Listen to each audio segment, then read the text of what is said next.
presentation, but we have a few housekeeping things to take care of first. This is a posted meeting of the planning board and the select board, so the first thing I want to do is open the planning board meeting. And we have, in addition to myself, we have Pete Pecos. Woody Knight and Mary Stone. And for the select board, Yeah, for the select board, we have Bill DeMail, Dana Packer, Leslie Matthews. all right, thank you. Again, just a couple of things. I want to remind everyone that this meeting is being recorded. It's not being broadcast live, but it will be available for broadcast later. I ask you to all to mute your cell phones, please. And there will be an opportunity for questions and answers. But I just ask you when the time comes to be respectful. We have a lot of people here and there'll be a lot of questions and a lot of comments I would expect. So try to limit yourself to 2 minutes. Oh, thank you. Motion to open the planning board. Motion to open the planning board. All right, all those in favor? Aye.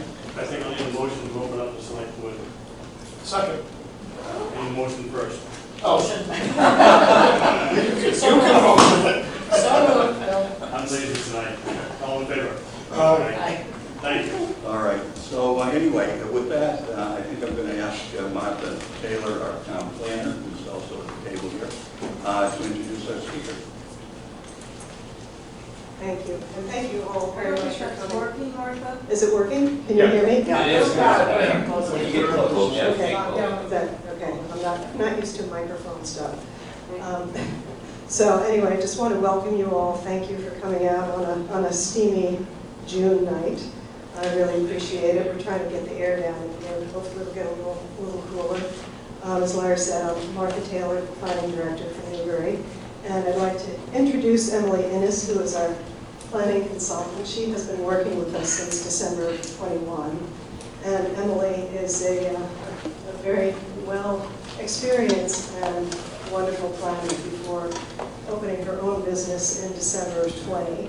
She worked for the Cecil Group and then also the Harriman Company as their director of urban planning and planning and design studio lead. She opened her business and went out on her own in 2020. And as I said, has been working with us since December of 21, really pulling all of these pieces of the plan together. It's been an effort to we had lots of different disparate parts, and Emily's worked to pull them together, update a lot of the data, waiting for census data, which was late coming. And we've also been working with MPPC on certain portions of it, the transportation section, and gotten their input on natural resources and economic development as well. And they've also prepared the maps that you see here. So I would like to turn it over to Emily. Thank you very much. Thank you, Martha. Thank you, everyone. Can you all hear me okay? Yes. So if my voice drops at any time, feel free to wave your hands around and tell me to speak up. So it is a real pleasure to be with you here tonight to discuss the draft master plan. I'm going to go through a little bit about how we got here, a little bit about the content of the plan. Then I'm going to turn you all loose to start giving us some initial comments and even a few votes, not just the planning board and the select board who get to vote today. And then we're going to come back and talk about the questionnaire that's currently out. I've got preliminary results to go over, and I've got some next steps for all of you to talk about. So first of all, what is a comprehensive or a master plan? Those two terms are used interchangeably in Massachusetts, not necessarily elsewhere. Here we're using master plan because that's traditionally what the town of Newbury has used, but just so you're aware of the other term. It's governed by Massachusetts Chapter 41, Section 81D. That's the enabling legislation for planning in Massachusetts, or for these plans. And it requires that the plan address certain specific elements. So there is a goals and policy statement, which is often called a vision statement these days, and we have one for you to look at. There are these 7 elements that you can see on the screen, and then finally there's an implementation program or an implementation plan. And so as you're thinking about what you see tonight, think about the vision statement as being that sort of high level, this is the direction, this is a mission statement that we're trying to go for. And they're usually, and this one certainly is written in the present, the present tense, but as though you're standing in the future. future. So we're standing 10 years from now as we look at the vision statement, thinking about what Newbury is now. And then the implementation plan, then there are goals associated with that. The implementation program is the actual actions. It's the steps that we're going to take in order to achieve that vision. So just keep those in mind. Now, the elements that you see there, the land use plan, housing, economic development, natural and cultural resources, open space and recreation, services and facilities, and an older term, circulation. Many people use either transportation or mobility now. What we try and do is we look at those, comprehensive or master planning came originally out of land use plans for a community. It was originally solely about the use of land, and it expanded from there. And so now we look at all of those, and we also think about things like climate resiliency or climate sustainability, public health, equity. There are a lot of terms that this older legislation doesn't use, but Massachusetts is very flexible and allows us to think about those terms. So this plan, unsurprisingly, has a lot about climate resiliency in it. And that's actually one of the things that changed since 2016 when this planning process was started, is that while this was on hold, the town was continuing to plan, but it was planning very specifically. And so those specific plans have been referenced in this one. So I'm going to talk to you a little bit about the process from December 2021 is when we signed the contract. We really started work in early 2022. There are a couple of things to do. One is the previous committee had done an amazing amount of work.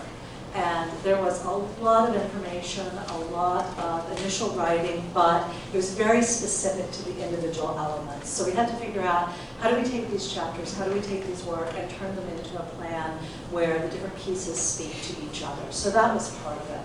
That was evaluating the past work and any gaps, any information like the more recent planning efforts. We also, or the town rather, contracted with MPC, Merrimack Valley Regional Planning, or Planning Commission. They updated the content, as Martha mentioned, they updated all the maps. We have 3 of them for you tonight to look at. So that process was going throughout 2022, a little bit into 2023, and obviously I was hired to kind of pull everything together and get it into a draft that you all could review. So let's talk a little bit about the format and the content. So this is the table of contents. Start off with an executive summary, just to give everybody a high-level piece.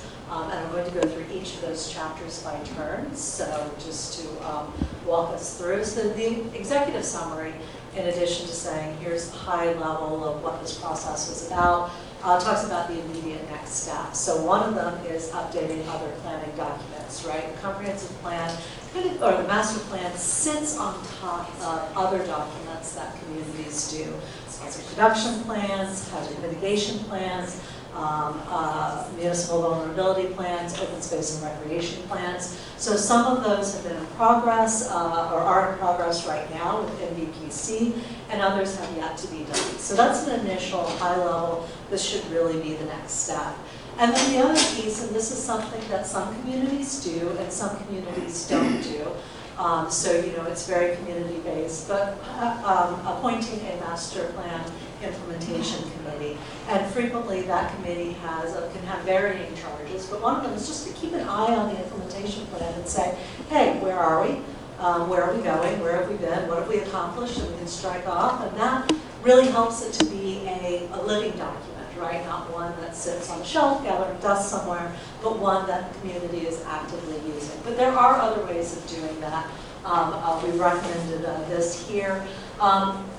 You'll see that it says develop base data for benchmarking progress. So this is, again, something else that can be done either by a master plan implementation committee or worked into what other committees are doing. And the idea is knowing where you want to go. What is the relevant data now? So for example, in a community that's looking for population growth, they might start with, this is our current population, and see, is it growing to the level we expect? If it's a community that's looking to do trails or install more sidewalks, they may be saying, well, what do we have now? And then how are we making progress? So that's something that a master plan implementation committee can do. And there's a draft charge in there for that committee. So with the introduction, we really go into more of the process so you can understand what's happening. And we lay out the priorities. And that section right now, for any of you who've looked at it, I should ask, how many of you have had a chance to flip through the document yet? All right, a goodly number of you. So you'll have seen some bright pink text, which is a note to me that we haven't done something. And one of the things that we haven't done is the priorities, because the questionnaire that is out now, the information we get from you today is going to feed into that section. So we wanted to hear one more time from the people who will be part of the implementation, the whole community is part of the implementation, what their priorities were. So that will be updated after this meeting and after the questionnaire is done. Now the expanded vision, goals, and action really starts to get into what vision is, what are the supporting goals by the different categories, and what are the specific actions. And it goes into more detail, including in some cases either additional information or justification about those goals and actions. So I mentioned that the vision statement is that forward-looking statement and the context for those actions and strategies. Here's a vision statement now, and you're also going to be looking at it both in your handout if you picked one up and over on the boards where you're going to ask you to react to that.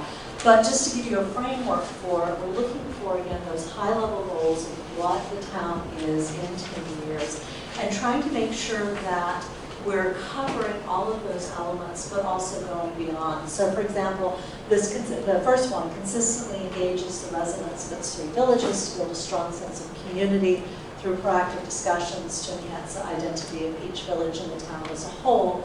You wouldn't necessarily see, okay, that's one of those 7 elements, right? That's something that sits above it. That is something, community engagement on the part of the town is something that more and more communities are creating as a priority, and it's something that was clear throughout the information that we heard from the initial public process and was documented by the people who worked in the master plan committee as an issue. So each of these is responding to the information that was received throughout the process.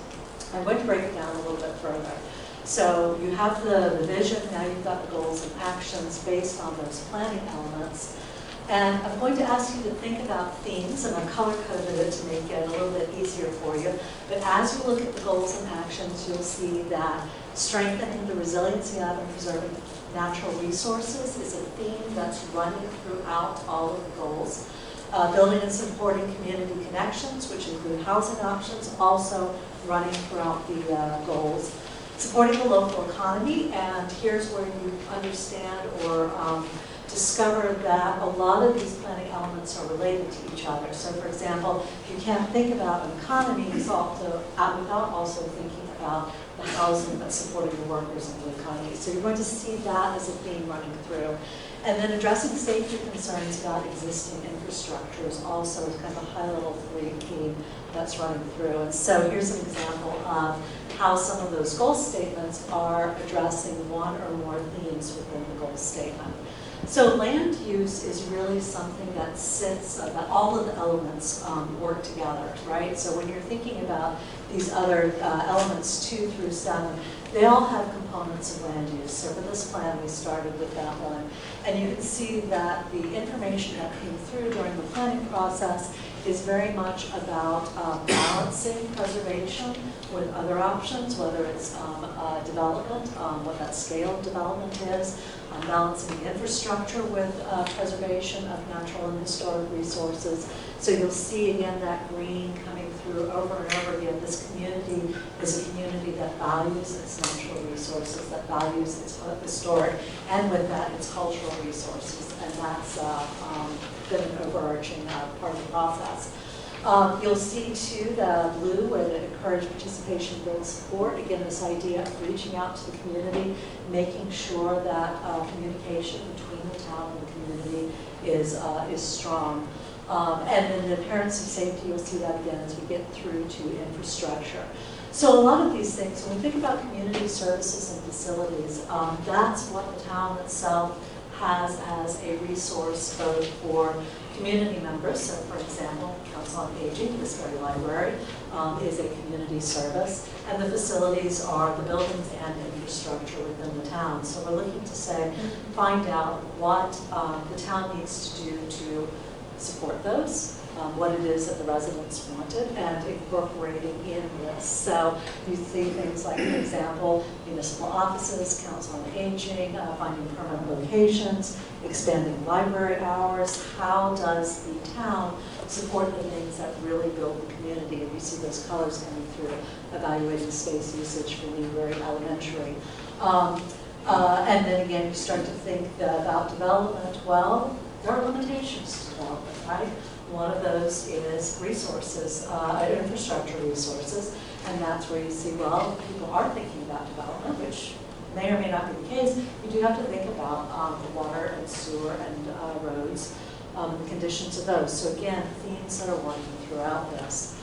Now, economic development is an interesting one because, as you all know, Newbury is a small town. It doesn't have a big town center. So how do you think about economic development in a community where it's the community next door has a lot of the retail, the restaurant, those types of things? Well, Newbury has some unique aspects to it. It's got a mixture of agriculture and fishing. You'll see some stats in there that actually were a surprise to me about how many landings are happening. It's also got, because it's got, especially, we have to address COVID and the fact that threw a wrench not only in this planning process, but in a couple of other things going on as well. Home-based businesses become a vital part of an economy, and how does the town support that if people want to continue to work from home? So we tried to be very creative in thinking about economic development. It's not just about building buildings, it's supporting economic activities that are already here. And how does the town do that, and how does the community do that?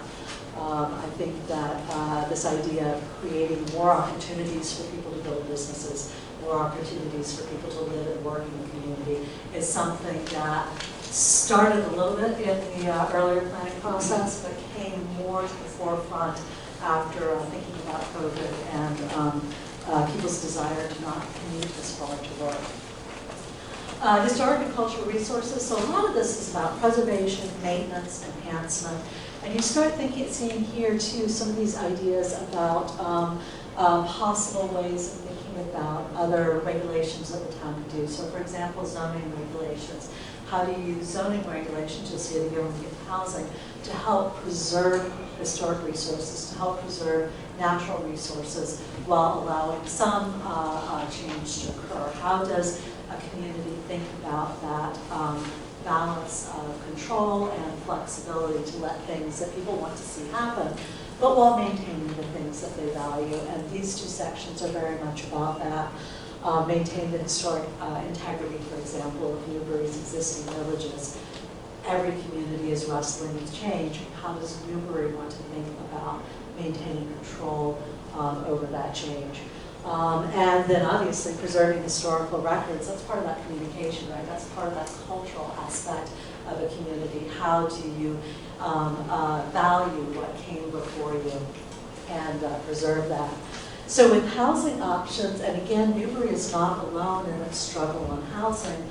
The idea that we don't have enough housing as a region, that's certainly been in the news. The state, of course, is asking asking communities to think about housing differently, but that has to be done in the context of what the community needs for its housing option.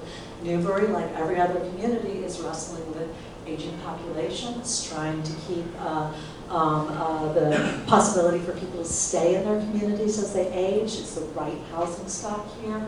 Is the right housing stock here for people who grew up in the community and want to stay here? So these are regional questions, but how Newbury solves them is what we try and get at in this compilation of information.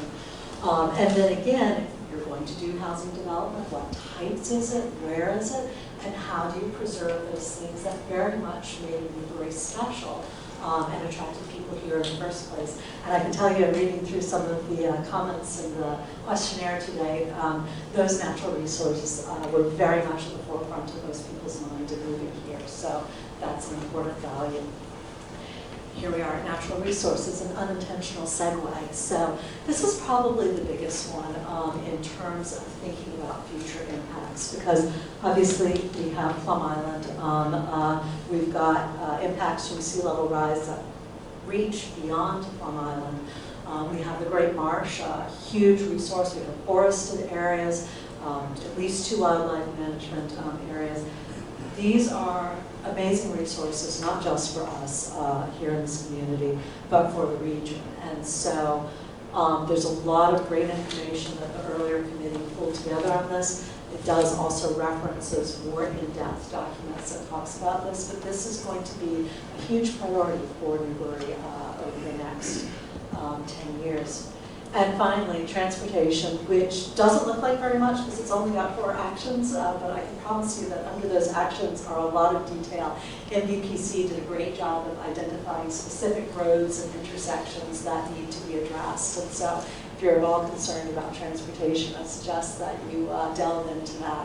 But this idea of how do you balance the needs of vehicles, whether it's cars or trucks, and haven't we all seen delivery trucks increase? But also pedestrians and bicyclists, because those are becoming more and more amenities in communities to have that opportunity. Newbury is, like many New England places, an older place with twisty, wonderful twisty, narrow roads, make sharing them a little bit of a challenge. So how do we balance that safety and for all users? And then finally on that, ensuring safe access to Plum Island, to town beaches, to waterways. That's not just safe physical access now, that's access in the future, as some of these roads, some of these places are again threatened by sea level rise. So how do you maintain that access safely for all, and I would say for Plum Island, particularly in a storm. That's a high level overall. You then get into existing conditions, which I'm not going to get into tonight because we don't have 4 hours. But this provides all of the data that was either available at the time or that we have since updated, and we tried to make it clear where we've updated data. So the detailed census data that we were hoping to have last year came out in May. So that's not in there, but some of the earlier data and for those of you who do data, the American Community Survey data is in there up to date as of late last year. And other than that, again, we tried to look at previous plans and incorporate them. So the implementation plan, as I mentioned, are all of the actions. Now, this format is going to be different from what's in the plan itself, because one of the early responses we heard was that double-page spread was really difficult to read online. So it has already been corrected, and it will be a 1-page spread. And so what you'll see is still the plan element, the goal number, and the action number on the side. What the action is, who's responsible, the top person in each list, or the top department in each list is the responsible one, and what the priority is if it's known. Now, some of what you tell us today and some of what we hear in the questionnaire may actually change those priorities. So if you have any thoughts on that while reading this, let us know. And then finally, tools and resources. I forgot I didn't have a second slide. So tools and resources are a list of grant opportunities that the town can use. A lot of times people see a long list of actions in a master plan and they say, how are we going to afford all of these? And the good news is some of these can be funded by grants. And so we've identified those grant programs that can help to fund it. There is a lot of money out there for resiliency now. There's actually a lot of money for planning out there, and there's money for infrastructure. So there are opportunities to apply for grants, and one of the biggest benefits of having a master plan is that when you apply for a grant, you can say, yes, we have a master plan, and this is what the community wanted to do, and that's why we're applying for the grant, and it makes it a lot stronger application. I've also included resources to general planning documents, general planning websites, and planning terms that may be sprinkled throughout the document. So if you read something you're not sure where it is, go down to the resources section. There's probably a definition there. Now, with that, I'm going to actually tell you what we're doing first, and then I'll open it to questions, because some of you may have a question on the process. So There are 3 maps behind you. One is open space, one is current land use, and one is the current town zoning. And then we have these 4 boards to the side. The vision, we have the plan and plan goals. And you should all have a little brown envelope, which has dots in it. So you have an orange dot to vote for your favorite statement and vision. And you have a yellow dot to vote for one of each of the planning elements there. So your favorite goal in the land use, your favorite goal in the housing, your favorite goal in the natural resources. We also have scattered at this table and the table in the back where there is food and drink, stickies and pens. And so the idea is that if you have any comments about the maps, the goals, the vision, anything you want us to record in the document that will be given to the planning board, the appendix that goes to the planning board, this is a great time to do it. Having said that, how many of you have taken the online questionnaire or paper version? All right, for those of you who haven't, absolutely after this meeting, it's one of the reasons we were holding it, is please go there. If you've already taken it and you want to tell us something else, that's fine too. But please go to that, tell all of your friends, families, random people on the street to answer that, because that's how we're collecting data, not just for finishing this plan off, but that's what's going to be available when boards and committees who are responsible for implementation start the implementation. They're going to have that appendix as a resource of what people were thinking when they read the plan. So if there's something in there, Martha and I were talking about this. One of the difficult things when you've been doing a planning process this long is when do you just say stop?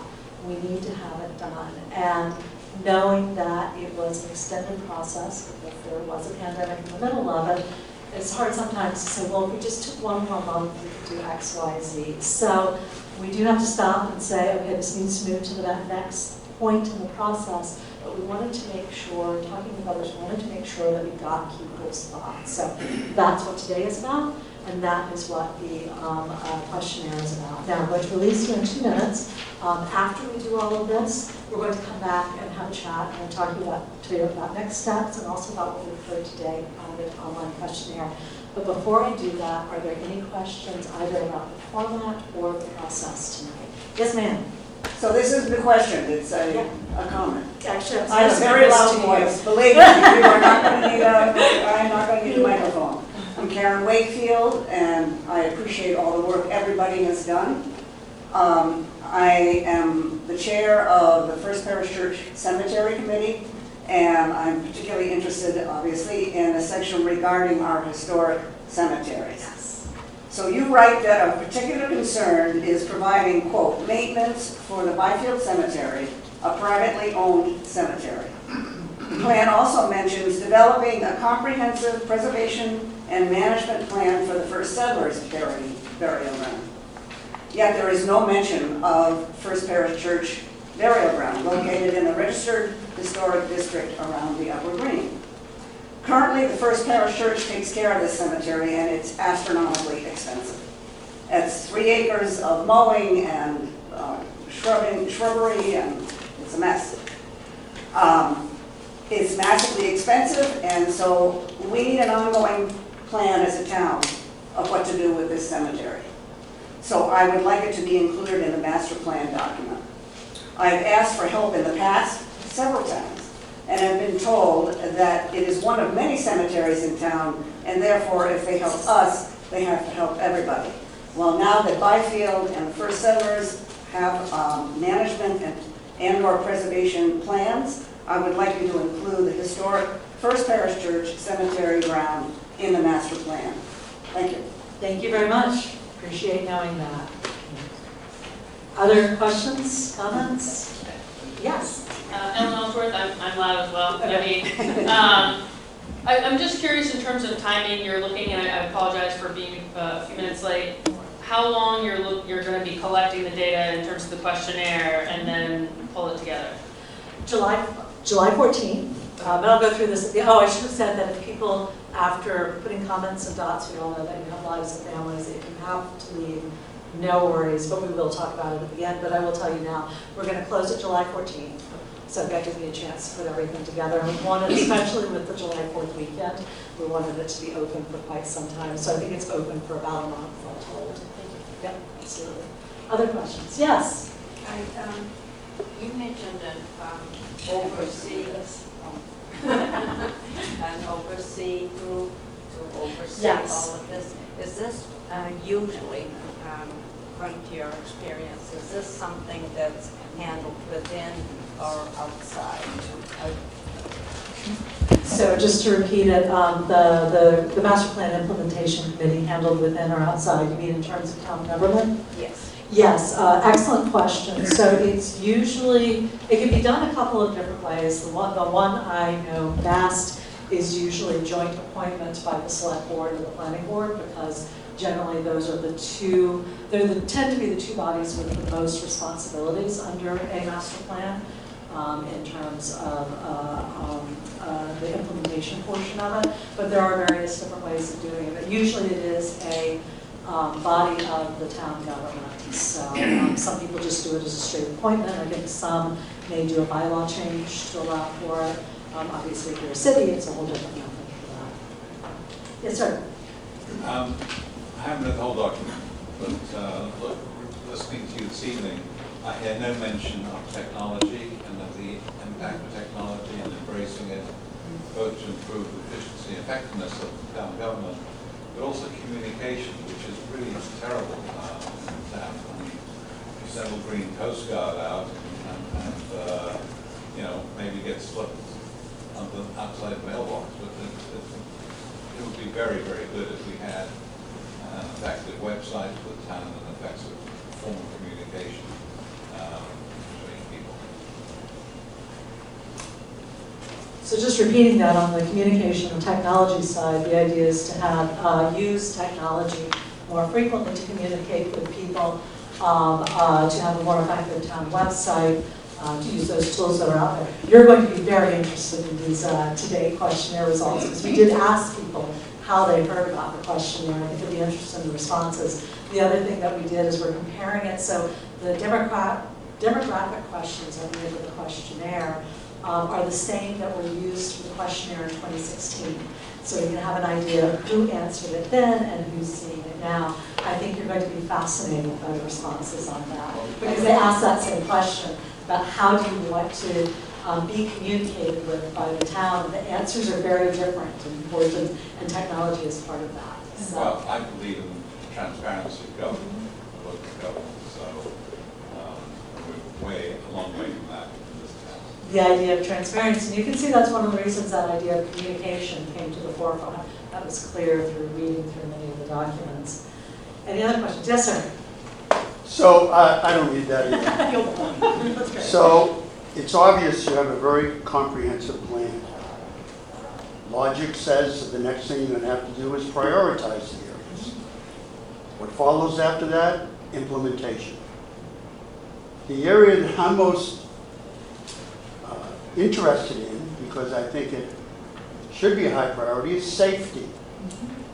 And under transportation, one of your 4 items says, enhance safe bicycle and pedestrian circulation. I have been trying for a long time, and I'll make this very brief. I live on Elm Street. My backyard is our biggest school in this town, the high school. I live right on the turn where Coleman Street comes in. They go around there very quickly. That's only a sub-point. I watch the cross-country team run around that corner. I watch the track team run around that corner. There's, I don't know what you call it, that old road that goes down towards the entrance. And then you can count 5 houses before you hit a sidewalk again. Short of trying to go to a meeting, I've asked, why isn't there a sidewalk there? Certainly we don't have to wait until something tragic happens.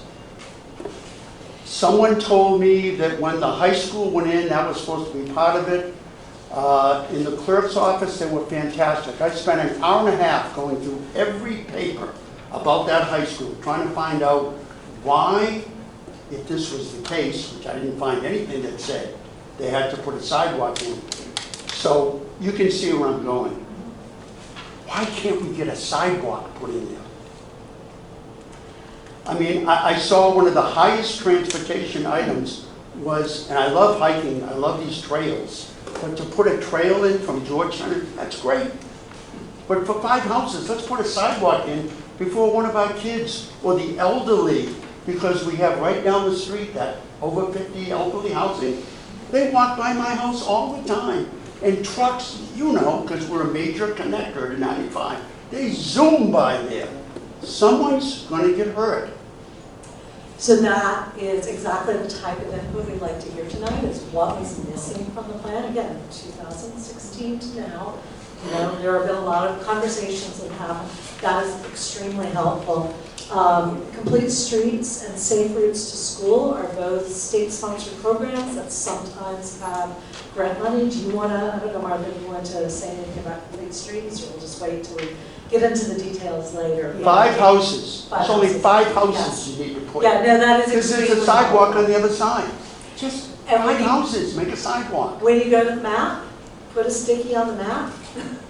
Just because this is being recorded in multiple ways, but that would be helpful. I And you can appreciate tell that my statement. frustration. I've been waiting years for this and nothing happens. I completely appreciate that, I absolutely. mean, there All are right. kids. One more question, 2 more questions. So one question here, and then we'll go to the boards. Yes, sir. No, you won't need that with me either.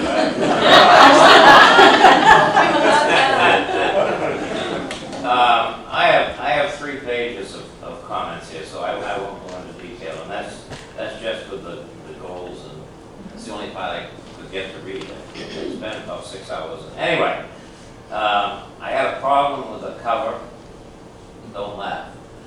But you have a nice picture of a March picture with Phragmites in the front. Please do not have a picture on there of Phragmites. I'm hoping by 2035, I probably won't be here, but I hopefully will have solved that problem. That's a major problem. But the biggest problem I have overall, and it's always been a problem with planning, is that we have a water problem in this town. We have a serious water problem. Rowley has an even more serious water problem, but I don't care about that. We don't have Quabbin Reservoir here. We don't have Sebago Lake. We don't even have the Artichoke. We have a river that dries up, and we take the water out of the ground. And, you know, if talk about expansion and development and all this stuff, we have got to address the water. Where are we going to get the water from? That's my A#1 thing. Yep, I think that is an excellent point to bring up, because every community looks at that balance of, you know, well, we would like to have these things, we would like to protect these things. How do you balance that? But then you have to think about your limitations. Nobody does this. This is what's happened to Atlanta. Mhm. You know, nobody does this until it's too late. Right. So your ability to get enough water, your ability to safely manage wastewater systems, you know, whether that is septic tanks that many people are on, or it's leach fields, or it's sewer places. These are all huge questions that communities have to wrestle with. And I'm glad you brought that up, because that's something that absolutely needs to be considered. So we do talk about water in the deeper parts of the plan that you haven't gotten to yet, but I'm glad you brought it up in this forum. Yeah. Yes, sir, you were next, and then I see you again. Thank you for all your work tonight and that you've done today. I found the fiscal component not so truthful for all of us. It's a 10-year plan, and the word override wasn't in it once. We're living it with the police station right now, and we're certainly going to be facing it directly in the future with Triton, Whittier, NES, possibly a fire station bill, etc. And there is no real fiscal priority nor an honest revelation that there are serious fiscal weights in front of us, because all of these dreams and desires are going to be predicated on a taxpayer dollar that's going to be seriously leaned into in the next, certainly in the next 5 years of this master plan. And I think it'd be irresponsible not to have a more complete analysis and more forthcoming idea or what's coming for a citizen at large like us all here. Thank you. You bring up an excellent point. It's one of the difficulties of planning with master plans is that they're at a very high level. And in some cases, communities get really frustrated because the action in the master plan is, well, you have to do more planning. And obviously, that's not a job creation for planners, but it is a recognition that what you do for a master plan where you're identifying certain things like the potential need for a new school, like the idea that some of the tech schools are doing their own capital campaigns, an override for municipal budgets. Those cost estimates aren't always able to be put into a master plan because you're just not doing it at that level. Why?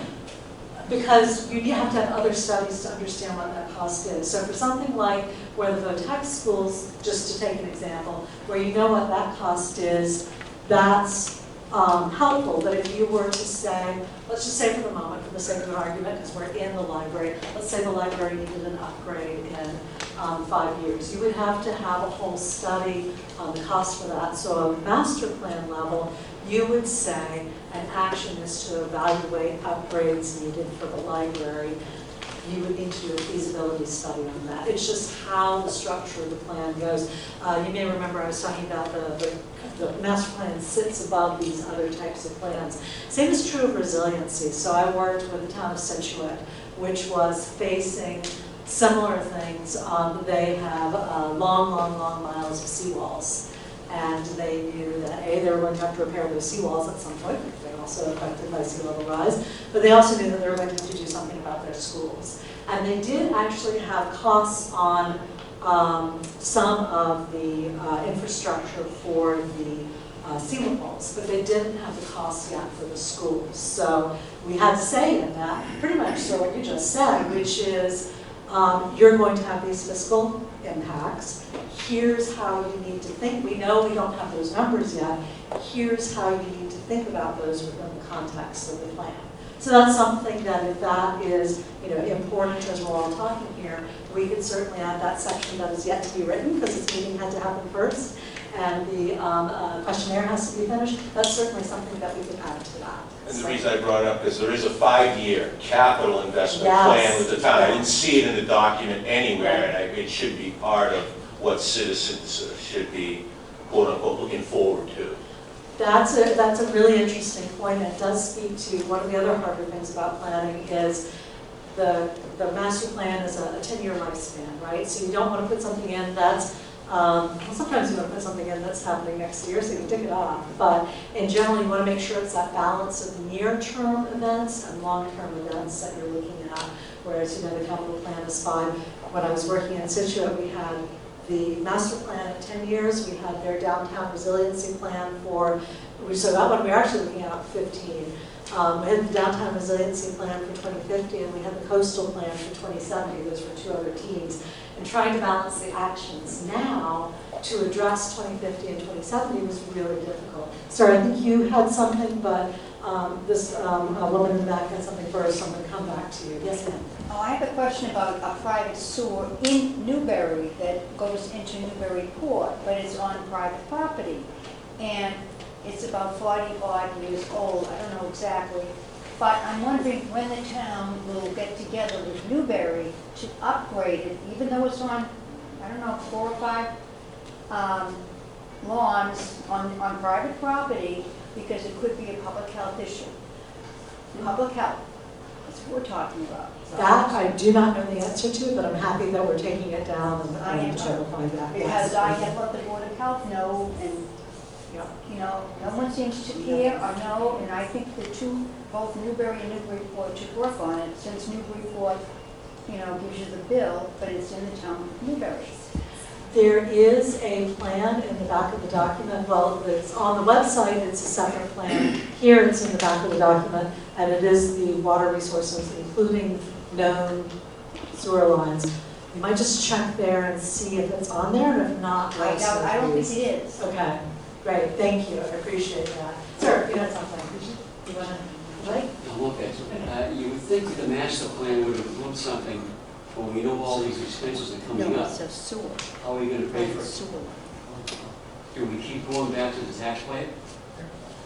Or do we look for some other sources of income? It's not in the master plan. You are correct in that specific actions do not have specific resources put next to them.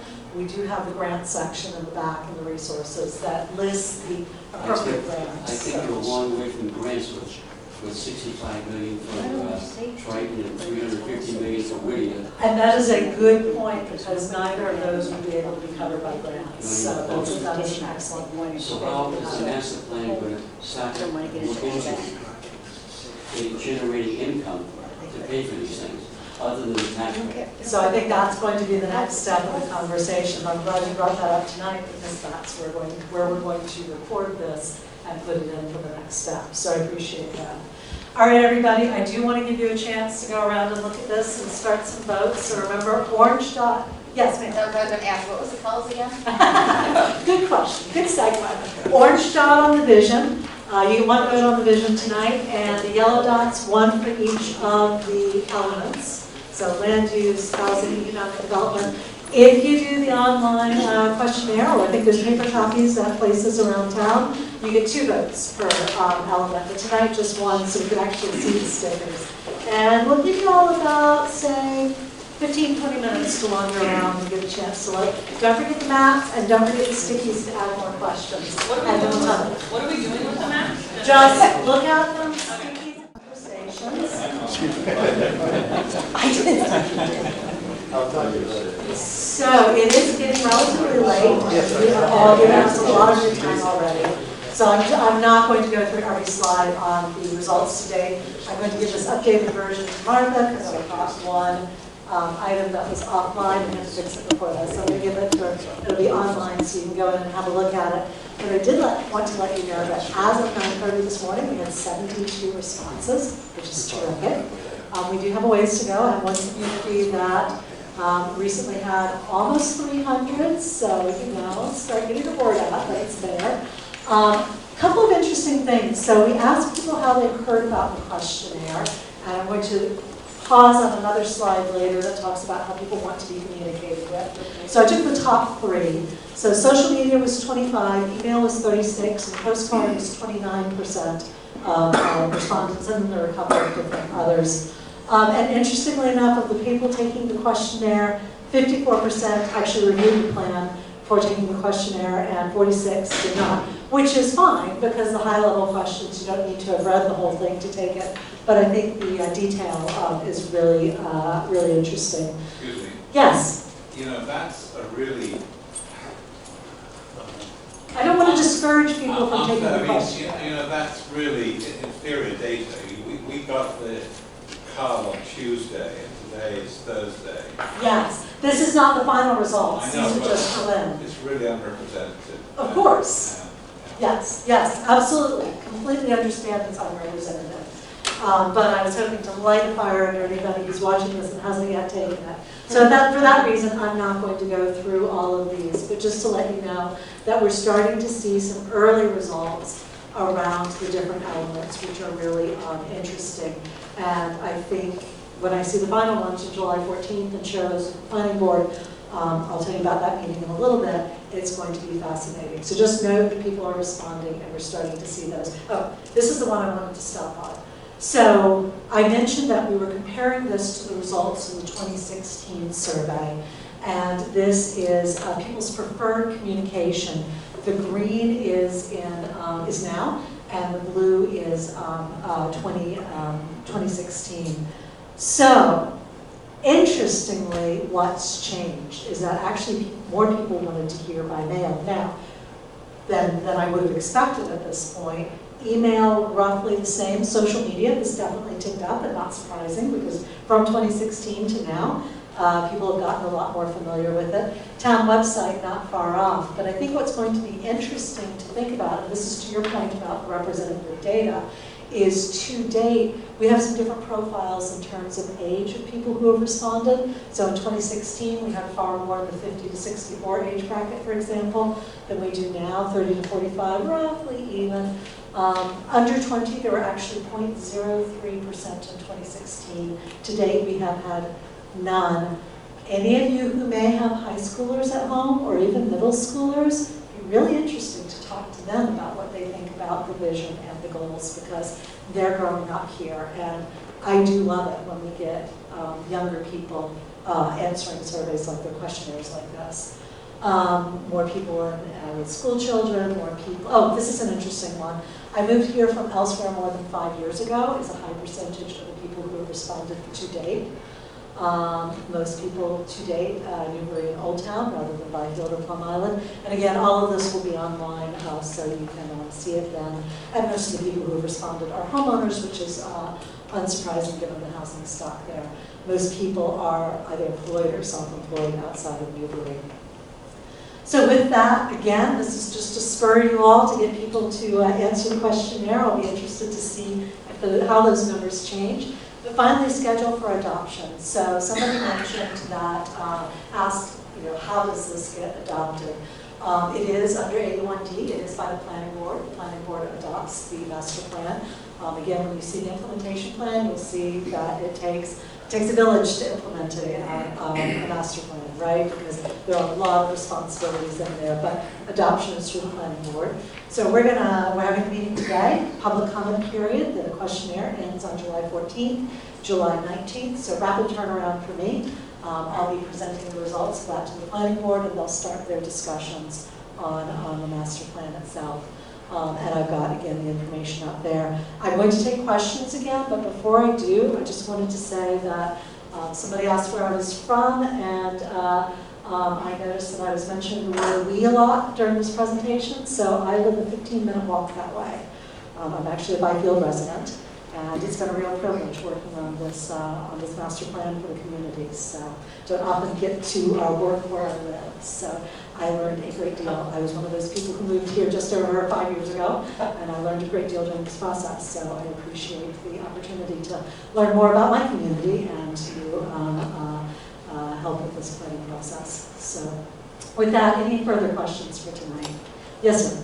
Have you put my name? Sure, yes. Lon Hochweiser, 3100. Have you made any effort to contact the high school? Just wanted more kids to answer. They could announce it in the morning. I don't know if I send it to the grade school. Some honest insight. And we did send it out to Brian Forget, and he sent an email blast out to all the parents, and our hope is that they will encourage their students, their kids, to also answer the survey. Any other questions, comments? All right, well, seeing none, thank you all very much for coming out on a lovely summer evening. Go home and get cool. We look forward to seeing more responses coming through on the questionnaire. I will say there is an open-ended question at the end, so if you think of anything else, feel free to put that in, or you can email Martha with any comments or questions, and we'll be putting it together, and I will be back in front of the planning board in July. So thank you again very much. I do have one question. Yes. Excuse me. What is the intention with this document, with the planning goals? Is this meant to be a living document, or is this closed-ended? Is this something we do every 5 years, or can it be amended and updated? I mean, I really worry about the fact there's no mention of technology in it, of communication, very little about communication. Things change. Things change. We would never have thought 5 years ago that we were liable to have the kind of heat waves that we're now expecting, and the kind of scarcity of water resources that people here are anticipating. But things do change. You bring up an excellent question. So just to repeat it, what do we do with this plan? Does it sit on a shelf and it's just looked in to maybe check things off, but it's never really updated because things change? And I actually had a conversation with somebody up here about that very thing while you all were doing the dots and the stickers. So absolutely it should be reviewed on a regular basis. It should be thought of as a living document, because if nothing else, the town is continuing to do planning processes. Those planning processes will have new data. They'll have new recommendations based on changing conditions, whether those changing conditions are demographic, are climate related, are economic related, you know, the world is constantly changing. So it should be viewed as something that is giving direction to the town. How I think of a comprehensive plan is that it is giving guidance as to what the priorities should be that came forward from the community. So as decision makers are setting policy or making decisions, they have something to look back from. And then it's also giving guidance on next steps. But to your point, those next steps could be out of date and changing conditions. So it needs to be looked at flexibly. It needs to be looked at something where people are really thinking about what it means to, do we do this? Oh no, we've got new information. We need to act on the new information, whatever that might be. So yes, most definitely a living document. And then one nice thing about master plans now is they can go on the web. Before they used to go on somebody's shelf and get very, very dusty, but now everybody has access to them. And can do my favorite thing, which is hold it up at town meeting and say, hey, about page 37, we need to talk, town meeting members. So I'm glad you brought that up. Yes, Jack? Anything else? All right, again, thank you very much.